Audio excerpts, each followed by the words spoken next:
मेरे भाई के शादी की पहली रात मैंने एक ऐसी चीज़ देखी थी जो एक कुंवारे लड़के को कभी नहीं देखना चाहिए था। इसके बाद मैं पूरी तरह से डरा हुआ था। अब मेरे साथ क्या होगा। तभी मेरी भाभी ने मुझे देख लिया और फिर रात के 12 बज रहे थे और मैं बहुत खामोशी से कमरे में आया। मैंने अपना लैपटॉप निकाला और गोद में रख लिया। आने वाले पलों को देखने के लिए पूरी तैयारी में था। यह पल मेरे बड़े भाई के शादी की पहली रात के पल थे, जिसे देखने के लिए बेतहाशा था और उन पलों की वीडियो रिकॉर्डिंग करने के लिए भी तैयार था कि अचानक मैंने लैपटॉप पर भाभी को भाई के साथ कुछ ऐसा हरकत करते हुए देखा कि मैं सब कुछ छोड़ छाड़ कर भाई और भाभी के कमरे की तरफ भागा। भाभी भाई का वैसे तो सब कुछ ठीक था, पूरे घर वाले खुश थे क्योंकि मेरे बड़े भाई की शादी थी। लेकिन अगर इस घर में कोई खुश नहीं था तो वह था मैं अपनी परेशानी को छुपाने की बहुत कोशिश कर रहा था, लेकिन वह खुद चिड़चिड़ापन हो गया था और मैं बिना वजह चीज़ों की तोड़फाड़ कर रहा था। लेकिन मेरे इस तोड़फाड़ का कोई भी फायदा नहीं हुआ था और फालतू में मैंने अपने ही कमरे का नुकसान कर दिया था। बाहर तक मेरी कोई आवाज़ नहीं जा रही थी क्योंकि बाहर तो बहुत हंगामा था। मेरे बड़े भाई की शादी को लेकर मेरा पूरा खानदान इकट्ठा था। काफ़ी दिनों से हमारे घर में किसी का ध्यान मुझ पर नहीं था, सब ध्यान मेरे बड़े भाई पर था और पूरे घर में उन्हीं की बातें चल रही थी। मेरे भाई से मुझे शुरू से ही नफ़रत थी। न जाने क्यों यह नफ़रत इतनी होनी नहीं चाहिए थी। वह मेरा सगा भाई था, लेकिन फिर भी वह मुझे अच्छा नहीं लगता था। अपने गुस्से की वजह से इस घर में मेरे बड़े भाई की सुनी जाती थी। जो वह बोलता था घर में वही होता था। मेरे बड़े भाई का ऑर्डर आखिरी ऑर्डर होता था और हम सब घर वालों को इस ऑर्डर को पूरा करना होता था। अगर कहा जाए कि माँ पापा को अपनी औलाद में से सबसे ज़्यादा किससे प्यार है तो वह है मेरे बड़े भाई। मेरे बड़े भाई से मोहब्बत सबसे ज़्यादा है तो यह कहना गलत नहीं होगा। हालांकि मैं छोटा बेटा था, पर छोटा बेटा लाडला होता है। लेकिन यहाँ तो गंगा उल्टी ही बह रही थी। शुरू से बड़े भाई को ही अहमियत दी जाती थी, लेकिन आज उनकी शादी की वजह से कुछ ज़्यादा ही अहमियत उन्हें मिल रही थी और यह मुझे से बर्दाश्त नहीं हो रहा था। उन्हें सिर्फ अहमियत ही नहीं मिल रही थी, बल्कि उन्हें मेरे बचपन की मोहब्बत भी मिल रही थी, जिसे मैं अपने बचपन से बहुत ज़्यादा प्यार करता था, बहुत ज़्यादा चाहता था। उसका नाम मीरा था। मीरा मुझे शुरू से ही पसंद थी और बड़े होकर यह पसंद बहुत ज़्यादा प्यार में बदल गई और प्यार में जुनून इश्क की ज़रूरत ले ली। और जब प्यार जुनून बन जाए तो इंसान अपने बस में नहीं होता और अगर कोई इसका इश्क छीन ले तो इंसान पागल हो जाता है और मैं भी पागल ही होता जा रहा था। पिछले महीने बहुत ही खुशी के दिन गुजर रहे थे। मेरे घर में जोरों से तैयारी चल रही थी। मेरी माँ बहुत अच्छे से तैयार होकर कहीं जाने को कह रही थी। मैंने उनसे कहा कि अब कहाँ जा रही हैं, तो उन्होंने कहा कि मैं मीरा के लिए अपने बेटे का हाथ मांगने जा रही हूँ। यह बात उन्होंने मेरे गाल पर अपने हाथ से प्यार करते हुए कहा तो मैं खुशी से पागल हो गया और मुझे लगा कि मेरी माँ मेरे लिए मीरा का रिश्ता लेकर जा रही है। जब माँ घर में वह बात बताई तो मेरे सर पर धमाका हुआ जब मुझे मालूम हुआ कि मीरा से मेरी नहीं, मेरे बड़े भाई का रिश्ता तय हुआ है। तो मैं अपनी माँ के पास गया और मैं उनसे कहा कि आपने यह क्या कर दिया है। मैं मीरा से प्यार करता हूँ और आपने मेरे बड़े भाई की शादी उससे तय कर दी। मैं तो समझा कि आप मेरे लिए उनका रिश्ता लेकर गई हैं। मेरी बात सुनकर मेरी माँ ने एक जोरदार थप्पड़ मेरे मुंह पर मार दिया। मुझे बिल्कुल भी इसका उम्मीद नहीं था। मेरी माँ ने कहा कि शर्म करो, वह तुम्हारी भाई की होने वाली बीवी है और अब वह तुम्हारी भाभी बनने वाली है और तुम उसके लिए इस तरह की गंदे लफ्ज इस्तेमाल कर रहे हो। तो यह मेरी माँ की तरफ से पड़ा हुआ तमाचा नहीं था, यह थप्पड़ तो जैसे किस्मत ने मुझे मारा था। इस थप्पड़ के पड़ने के बाद मैं गुस्से में आ गया और मुझे कुछ समझ में नहीं आया मैं क्या करूं। मैं कुछ देर के लिए घर छोड़कर चला गया, लेकिन किसी को कोई फ़र्क नहीं पड़ा था। मेरे माँ पापा मुझसे नाराज़ थे। और अभी तो बड़े भाई को मालूम भी नहीं था कि मैं किसी बात पर नाराज़ हूँ। कुछ दिन सड़कों की ठोकरें खाने के बाद दिमाग ठिकाने पर आ गया और मैं घर अपने कमरे में आ गया। मुझे अपने कमरे में नींद ही नहीं आ रही थी, लेकिन अफसोस इस बात का था कि किसी को मेरी फिक्र नहीं थी। हर कोई भाई की खुशी को मनाने में बिजी था और पूरे घर ऐसे सजा चुका था जैसे शादी वाले घर होते हैं। मैं तो जैसे अंगारों पर जल रहा था और मैंने फैसला कर लिया था कि मेरे भाई की शादी को मैं बर्बाद करके रख दूंगा। मैं मीरा को फ़ोन किया और उससे मिलने को कहा तो उसने कहा कि वह मुझे नहीं मिलना चाहती है। मैंने उसे कहा कि मैं उससे मोहब्बत करता हूँ, उसे शादी करना चाहता हूँ, वह भाई से शादी करने से मना कर दे। लेकिन जवाब में मीरा ने मुझे जो कहा उसे सुनकर मेरे तो होश ही उड़ गए थे। मीरा ने कहा कि तुम्हारी औकात ही क्या है तुम्हारे बड़े भाई के सामने। बहुत अच्छी नौकरी है उनकी, उनके पास गाड़ी है, वह एक मेहनती इंसान है और मुझे पसंद है। मैं बहुत खुश हूँ इस रिश्ते से। और तुम हो क्या अपने बड़े भाई के आगे दिन रात आवारागर्दी करते फिरते हो। तुम्हारा काम यही है, ना तो तुम पढ़ाई कर सके ना कोई मेहनती करते हो। मुझसे शादी करने के लिए तुम्हें पहले मेरे लायक बनना पड़ेगा, लेकिन अफसोस कि अब तुम्हारे किसी मेहनत का कोई फ़ायदा नहीं होने वाला। अब वक्त गुजर चुका है। हाँ, अगर यह रिश्ता तय होने से पहले तुम मेहनती करते, अपने पैरों पर खड़े हो जाते तो मैं तुम्हारा प्यार ज़रूर एक्सेप्ट कर लेती। अब तो तुम्हें मेरे बारे में इस तरह का सोचना भी नहीं चाहिए। मैं तुम्हारी भाभी बनने वाली हूँ और बेहतर इसी में है कि तुम इस प्यार के रिश्ते को यहीं पर ख़त्म कर दो। मैं जो पहले से अंगारों पे जल रहा था, मीरा के दिल चीर लेने वाली बातों ने तो मुझे जख्मी कर दिया था और मैं बिल्कुल टूट सा गया था। अगर उसे मना ही करना था तो वह सही से मना कर सकती थी, लेकिन उसने तो मेरी तौहीन की थी, मेरी बेइज्जती की थी। अगर वह मेरी बेइज्जती के बगैर मना कर देती तो शायद मैं मान जाता।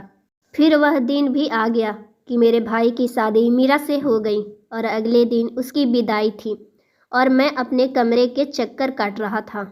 फिर मुझे एक प्लान सूझा।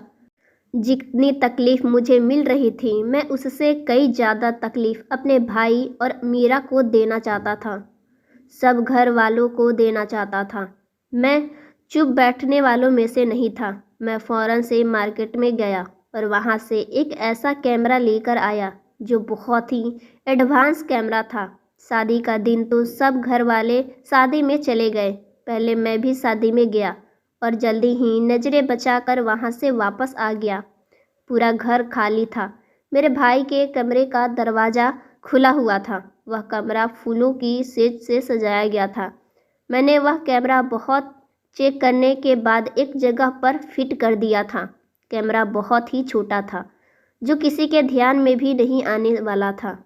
भाई और मीरा को आज की रात प्यार भरे लम्हों में खो जाएंगे। उन्हें तो पता भी नहीं चलेगा कि इस कैमरे को ब्लूटूथ के जरिए मैं अपने लैपटॉप में कनेक्ट कर दिया था।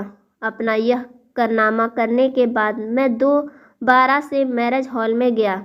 मैं धूमधाम देखने हरगिज नहीं गया था। मैं तो सिर्फ इसलिए गया था कि कहीं किसी को मुझ पर शक ना हो जाए, मेरे ना होने से वह लोग मुझे ढूंढने घर तक ना आ जाएं और सबको पता ना चल जाए। इसलिए मैं वापस मैरिज हॉल में आ गया था। थोड़ी देर पहले जो मैं इस धूमधाम में गुस्से भरा फिर रहा था, अब मेरे अंदर एक सुकून सा मिल गया था और मुझे खुशी महसूस हो रही थी कि उन दोनों का शादी बर्बाद करने के लिए मेरे पास कोई तो प्लान मौजूद है और आगे की ज़िंदगी मैं मीरा को ब्लैकमेल भी कर सकता हूँ ताकि वह मुझे रिश्ता बनाए, वरना मैं उसकी वीडियो इंटरनेट पर वायरल कर दूंगा। ना जाने मेरे दिमाग में इतने सारे गंदगी ख्याल कहाँ से आ गए थे। ना मेरी परवरिश ऐसी थी, ना मेरा खानदान ऐसा था। स्टेज पर दूल्हा दुल्हन के साथ बैठे हुए थे। अपने भाई और उसके साथ बैठे अपने प्यार को देखकर तो मेरी हालत बुरी होने लगी थी। मुझसे बर्दाश्त नहीं हो रहा था, लेकिन जो भी था मैंने उसकी खुशियों को बर्दाश्त करने को सोच लिया था। शादी पूरा हो चुकी थी और विदाई का वक्त आया तो मैं सबसे पहले घर की तरफ भागा और घर पर मैंने फूलों से भाई और भाभी का स्वागत करने के लिए सारा रास्ता सजा दिया था। मैं उन्हें सरप्राइज़ देना चाहता था कि मैं उनकी खुशियों में खुश हूँ और वह यह सरप्राइज़ देखकर बेहद ही हैरान हुए थे, क्योंकि जैसे ही उन दोनों ने गाड़ी से नीचे कदम रखा था वहाँ से लेकर उनके कमरे तक फूलों से ही सजावट हुई थी और फूल ही फूल बिछे हुए थे। मैंने उनसे कहा कि मैं उनकी खुशी में खुश हूँ और मैंने अपना दिल साफ कर लिया है। मेरी बात सुनकर वह दोनों मुस्कुरा लिए और भाई ने मेरे सर पर प्यार से हाथ भी फेरा। वह दोनों हल्के से चलते हुए अपने कमरे तक आए और छोटे मोटे रस्मों के बाद मीरा को मेरी बहनों ने उसके कमरे तक पहुंचा दिया। मैं भी जल्दी से अपने कमरे में चला गया और लाइट बंद करके अपने कमरे का दरवाज़ा भी लॉक कर लिया और फ़ौरन से अपना लैपटॉप ऑन किया, जहाँ पर मैं उनकी शादी की रात को देख सकता था। मैंने देखा कि मीरा अकेले कमरे में बैठी हुई है और मुस्कुराए जा रही है। वह बहुत खूबसूरत लग रही थी और मैं उसकी हुसैन में खो गया था और मुझे अपने भाई से जलन महसूस होने लगी थी। और कहते हैं ना, जलन का यही ख्याल होता है कि जो चीज़ हमें पसंद है अगर वो चीज़ किसी और के पास है तो वह हमें मिल जाए, और अगर वह हमें नहीं मिल सकती है तो दूसरे की भी नहीं होनी चाहिए। जलन के मारे मेरा भी यही हाल कुछ ऐसा ही था। थोड़ी देर बाद मैंने देखा कि अचानक मीरा उठकर खड़ी हुई। मैं थोड़ा सा परेशान हो गया कि कहीं उसने मेरी हरकत पर पता तो नहीं चल गया। फिर मैंने देखा कि वह सोफे के सामने पड़े हुए टेबल पर रखा पानी पीने लगी, तो मुझे थोड़ा सुकून महसूस हुआ। वह प्यास की वजह से उठी थी। थोड़ी देर वहाँ बैठने के बाद वह फिर से अपने बेड पर बैठ गई। वह भाई का इंतज़ार कर रही थी और भाई भी थोड़ी देर बाद कमरे में आए और मीरा के करीब आकर बैठ गए और वह उसे कुछ बात कर रहे थे। यकीनन यह उनकी खूबसूरती का तारीफ़ कर रहे होंगे, लेकिन मैं सिर्फ उनकी वीडियो देख ही सकता था, उनकी आवाज़ नहीं सुन सकता था। मेरा दिल तेज़ी से धड़कने लगा था उन लम्हों को सोच सोच कर जिन्हें मैं देखना चाहता था। मैं वह लम्हे देखने के लिए पूरी तरह तैयार था, लेकिन सोचा भी नहीं था कि कुछ ऐसा होगा जिसे देखकर मेरे सर पे आसमान गिर पड़ेगा। मैं भाई और भाभी के कमरे की तरफ भागा और ज़ोर ज़ोर से उनका दरवाज़ा बजाने लगा।